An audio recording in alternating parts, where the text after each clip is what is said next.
Hello, hello, hello, everyone. It's back for another episode of Change Talk. This is a weekly video vlog where I come on and talk about topics related to leadership, mental health, self care, a number of things. Tonight, we are going to talk a little bit about the work of change, what change is, what it looks like, and what we need to achieve it. But before I get into that, I have to say thank you to everyone who's already ordered their copy of the anthology. It's Shut 'em Down. Let's put a little closer. Black Women, Racism, and Corporate America. I was honored to have participated in this anthology as a contributing expert. And if you have not already secured your copy, you can go to the website, www.awakeningchange.org. And at the bottom of the page, you're just going to look for the title of the book, which is Shut 'em Down. If you click on that link, you'll be taken to where you can order your copy. And if you order a copy through that link on the website, it will be signed by me. So I just want to say thank you to everyone who's already secured their copy. The book is $20 plus shipping. And so I just want to thank everyone for their support so far. The first batch of books that I ordered, we completely sold out of. I think I might have about 25 or so books left. If you've placed an order and you haven't gotten it yet, those orders will be going out. Anything that I get through tomorrow will be going out in the mail tomorrow afternoon, Saturday morning. So thank you very much for your support. The book is a #1 bestseller on Amazon, which is pretty amazing. And we hit #1, I want to say about a week before the book officially launched. So if you brought a book from myself or from one of the other contributing experts or authors, thank you very much. We very much appreciate it. Now I can add Amazon #1 best-selling author to my list of credentials. Doesn't sound too bad. So I wanted to start with that and just say thank you. And again, if you still need to order a book, www.awakeningchange.org. Uh-uh. There we go. Go to the website. It's scrolling at the bottom of the screen right now, and you can order your copy. So let's dig into it. As always, if you happen to be joining us on the replay, maybe you aren't here with us live right now, you're joining us on the replay, please comment and interact with us just as if you were here. I do go back and I do read all of the comments. If you are not a friend of ours on the Awakening Change page, I would encourage you to do that, and or like and subscribe the channel on YouTube. We're the Change Talk channel on YouTube. As I go through this, if you have any questions, any comments, anything like that, feel free to just drop them in the chat box, and I will be trying to keep my eye on those and engaging with you as we go. Worst case scenario, at the end, when all is said and done, I'll make sure that I check on the comments, which I have one right now. Hi, Mom. It's always good when you have at least one familiar face in the room, right? So let's jump right in.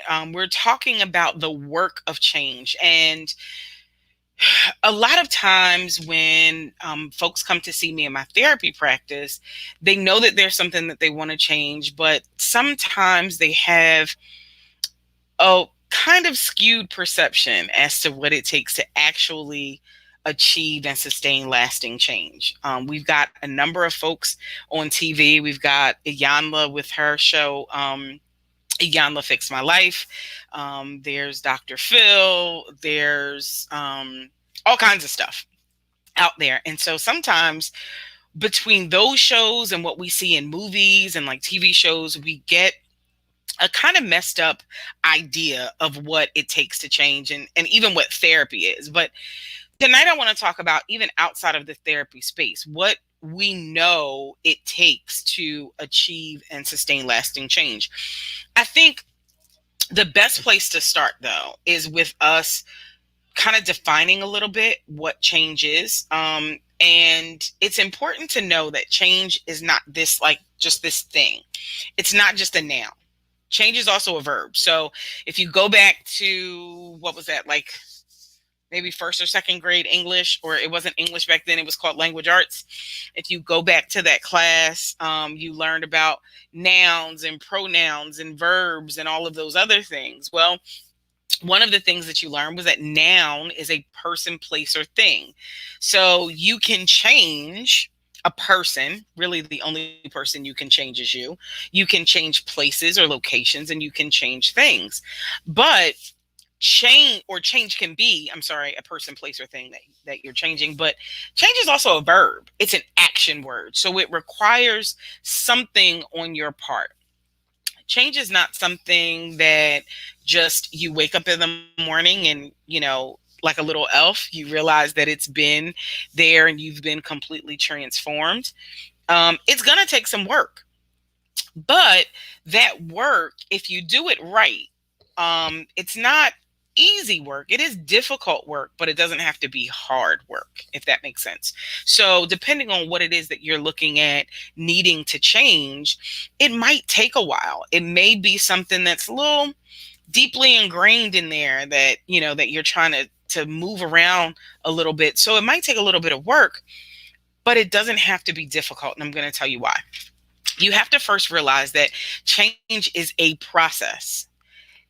Realizing that and coming and making your peace with that is probably the best thing you can do to set yourself up for success. Realizing that, like I said, change is not something where you go to bed on tonight is Thursday, you wake up on Friday morning, and all of a sudden, everything is all better all of a sudden. Not the way it happens. Sorry. I know that on TV, most issues are wrapped up in one 45-minute to an hour segment. Worst case scenario, there's a series. In a movie, it might be an hour or two. Unfortunately, in the real world, change doesn't happen quite that neatly. It is a process. But because it's a process, there are a number of chances along the way where you can really start to see some really good and really manageable, tangible type of results. But you got to go about it the right way. First thing you have to do is you have to identify what it is that you need to change. Why? Because you can't fix what you don't face. You can dream up whatever you want to, but until you're really ready to face whatever ugliness it is that you're trying to change, whether you are trying to, I'll use the familiar one around this time of year, everybody's getting ready to do New Year's resolutions, and probably 70 to 90% of folks who have a New Year's resolution, their resolution is to lose weight, to get fit, to eat better, all of that kind of stuff. And that's great stuff. But you got to face the facts that there are some things that have gotten you to this point of being overweight, having bad habits, that you're going to have to really work on. Right. So for me, when I started going back to the gym, probably about 2 months ago now, one of the things that I had to face was I am not necessarily an early morning person. But the only way that I could realistically make working out and getting active again a part of my lifestyle was that I had to figure out what were the blocks in my schedule, like why couldn't I get up early in the morning? Well, most of it was because I spent a lot of time on Facebook and Candy Crush and all those other things. And I kept telling myself that I didn't have the time. Well, when I was able to face that and to identify where the block was, then I could change it. And I think I've only missed one or two scheduled sessions. I hope my coach is not watching and chiming in. um, but I think I've only missed one or two in that time. And then once I started changing, how late I was staying up, it was a lot easier to get up early in the morning. It was a lot easier to be present with my workouts and my lifting. And I feel great. So you got to face it if you're going to fix it. And some of the stuff that you're talking about changing, it's going to take a little bit of strength and courage to face those things, but you can do it. I've got faith in you. Here's the other thing, and I kind of touched on this, but you got to look at what are the steps that you need to take, and not just the steps you need to take. What resources do you need in order to achieve the goals that you're setting for yourself? Right. So for me, like I said, I needed to get to bed earlier so that I could wake up earlier. So then what did I need to do? I needed to cut out some of that dead time that I was spending at the end of my day. So one of the tools that I knew that I had at my disposal was on my phone. There's a screen timer. If you have an iPhone, it's a great tool, a great way to hold you accountable. And so it would shut off all of the games and social media after a certain point in time. And I knew it was time to go to bed. And so making that small change helped me to reach the goal that I had. Now, next week, we're going to talk in the show that we're going to do next week. We're going to talk about really how to make your goals, those what we call micro goals. We're going to tell you about how to chunk them down into bite-sized pieces so that you can be more successful. So for me, it was just as simple as just go to bed earlier. And then that going to bed earlier led to the getting up earlier, which led to being more consistent. You don't have to have goals that are so like huge and overwhelming. You can figure out what size goal fits your needs. What is it that you're trying to achieve, and what's the smallest possible step that you can take toward achieving that goal? That's literally all you need to do. All right. And then finally, you have to get started. You cannot just sit and push it off until January 1st. I'll start Monday. Everybody always tries to start a diet or some huge change on a Monday, or the first of the year, or the first of the month. Start now. Start where you are with what you have. And then as you get more, you'll be able to do more. It doesn't have to be taking it all, making it all overwhelming and doing it all at once. That's not the name of the game. It's taking those small micro goals, setting yourself up for success by understanding that this is going to be a process. It's not going to happen overnight. And by trusting that process really is the thing that's important.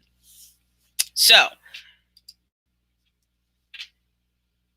it doesn't look like we have any other comments for tonight. So I will end by simply saying this. Whether you think you can or you think you can't, you're right. So take the next couple of days, the next couple of weeks, really, but take the next couple of days especially to kind of sit with yourself and figure out what is it about yourself that you'd really like to change. What is it?